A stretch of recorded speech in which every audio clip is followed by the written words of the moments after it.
Hey explorers, welcome back. We're gonna attempt what I'm dubbing Simon's bread recipe. Simon, a bloke in the woods, another YouTuber over in the UK, who first person I actually saw doing Dutch oven cooking was this bread, and I'll link the video at the end. So I went ahead and got the fire started right away because I got out here about 2 hours after I should have, and you can't tell because I got the exposure control set, so you can't really see. It's getting dark already, so what the heck. But we got a fire going. We got a step 2. This is the Hard and Science West Coast IPA. It's a good one. And in just a moment here, we will get started with preparing the dough because it kind of needs to prove this is an actual real bread recipe. So here we go.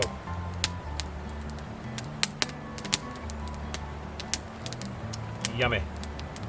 I'm actually having Simon's recipe, which is a very simple recipe, and again I'll post it, and it'll be linked in it's posted in his video as well. But it's basically he uses 1 cup of bread flour, 1 pound of bread flour, 1 pound of regular flour, 1 ounce of sugar, salt, and yeast, and then it's about a pint of water that you'll need for this. And he recommends using a little bit less salt because he thinks that's too much salt. So I put in about 0.4 of an ounce on this halved recipe. So I'm actually not using bread flour. I'm using a half pound of whole wheat flour, a half a pound of all-purpose, and then a half ounce of all the other things except for the salt, which is 0.4. Just a little less. I didn't want to short it too much. So I brought a plastic plate with me today, very lightweight, and this is what we'll use to work the dough when we get to that stage. Technically, if you had a camp plate, you could use that. You could technically not heat the lid when you're heating the Dutch oven and use the bottom of the Dutch oven, or the bottom of the lid. So we've got 1 bag, which will be our mixing bag. This has the 2 flours and the salt already mixed. Okay. Give it an extra just cause. Okay. We've got a container with the yeast and a container with the sugar. And then it's also recommended that you bring an extra little bag of flour. This is just all-purpose flour. This is in case when you're mixing the dough, it gets too wet, you can add a little bit extra flour if you need it. Okay, and that's a good baking trick to have for any purpose.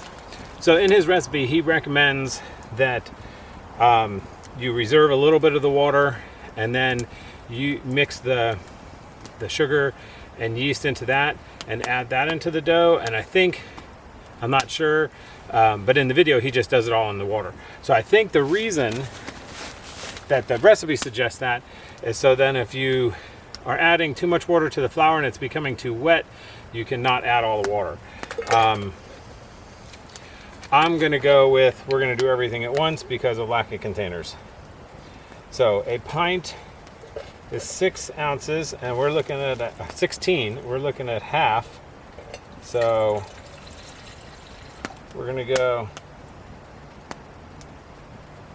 a little bit below the 10 mark.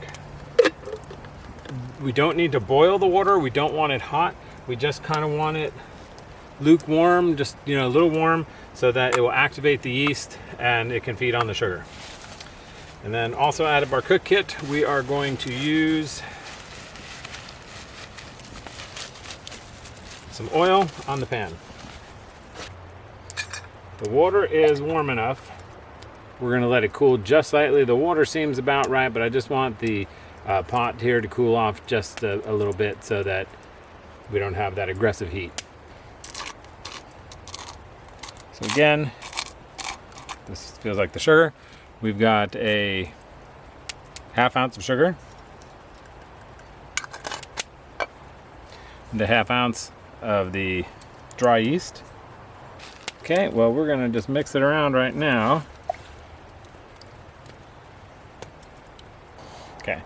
And the idea for the well is we're going to slowly add the liquid in, the yeast mixture, and then stir inside that well, and that will pull the flour in, and we'll do that until we get it mixed, and that way you get a better mix. Okay. Now I'm really sure about my measurements on the flour. I'm not totally sure about the measurements on the cup here because there is no actual 8-ounce mark for half a pint. But the great thing is if the dough is too dry, you can add a little bit more water. You're basically looking for the exact weights aren't necessarily super important because it's the getting the correct ratio and the proper texture. Okay, so I've got some handmade sanitizers here, some paper towels, and some wonderful alcohol. So I'm just going to clean my hands really quick. So I've been handling the wood, another funk, and I'm serving this to the wife. All right, so now I'm going to use my hands to kind of get the rest of the flour mixed in there. Okay, so it's a little sticky, okay, but not too bad. I don't know, we could almost, I think it's slightly wet, but I'm gonna go with it. And so basically, we're just smashing it down. You can fold it.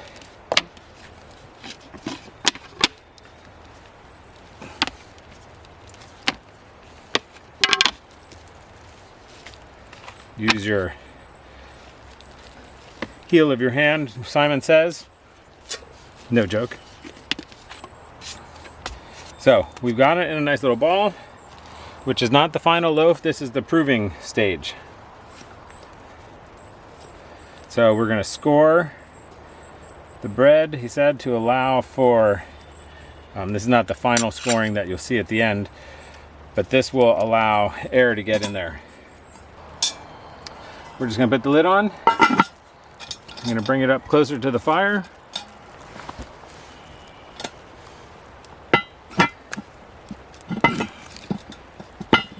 Just so it stays nice and warm.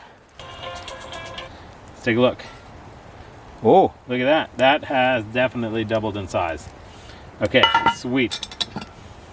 Oh. Yeah, I don't know if you guys can notice, but that definitely had some rise to it. So we're just gonna beat the air out of it.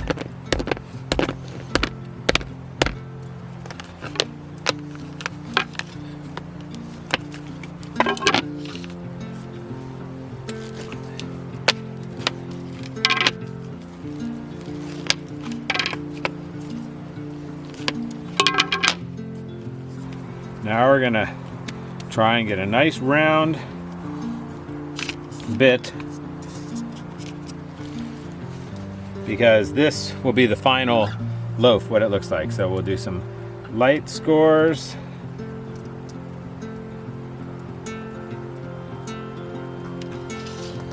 Three, two. Bam.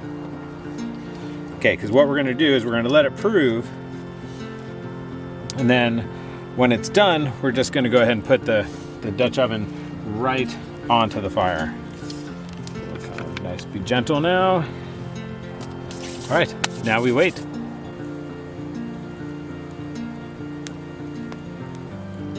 Oh, yep, it has risen. You can see how my crisscross marks have spread out. So yeah. So it's my understanding you want to be delicate with it at this point to not knock any of the air out. Nice thin coat of coals down there. And then on we go.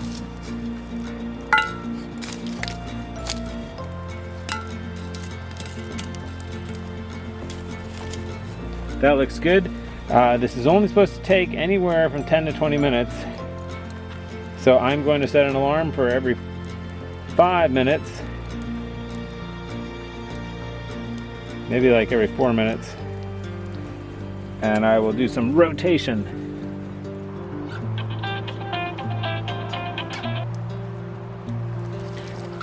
All right, guys, it's been 12 minutes. All right, so let's take a look. Okay, not even close to done. Okay, it has been 8 minutes. We're gonna check again. I think I figured out what the problem is. The coals on the top kind of went dead, and I think that's why we're having the issue that we're having. The bottom is looking good, the top not quite done yet. So we're gonna give it another 4 minutes, but we didn't burn it, so that was huzzah. All right. It has been about 25 minutes now. I did try and scrape some coals together from underneath to put on top because I figured it needed it there more. It feels like it's cooked, but it didn't get toasted on top. Yeah, so since we're basically on headlamp illumination at this point, I'm going to go ahead and move us into the kitchen so we can throw it on the cutting board. I'm just going to let it kind of cool in the oven for a bit, and then we'll come back in the kitchen where we have some light, and we'll cut it open and see if it baked. Okay, we're inside. We decided for the sake of science, we're just going to go ahead and cut it to see what happens, because you can see, you know, sounds good there, but I would have liked a little bit of this browning on top, but we didn't really get that. Could be done. But so for science, we're going to go ahead and cut it open, see if it's done or not, and if it's not done, we're just going to throw it in the toaster oven.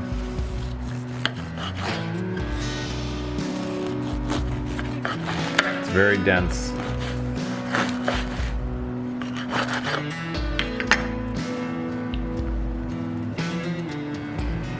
Very warm too.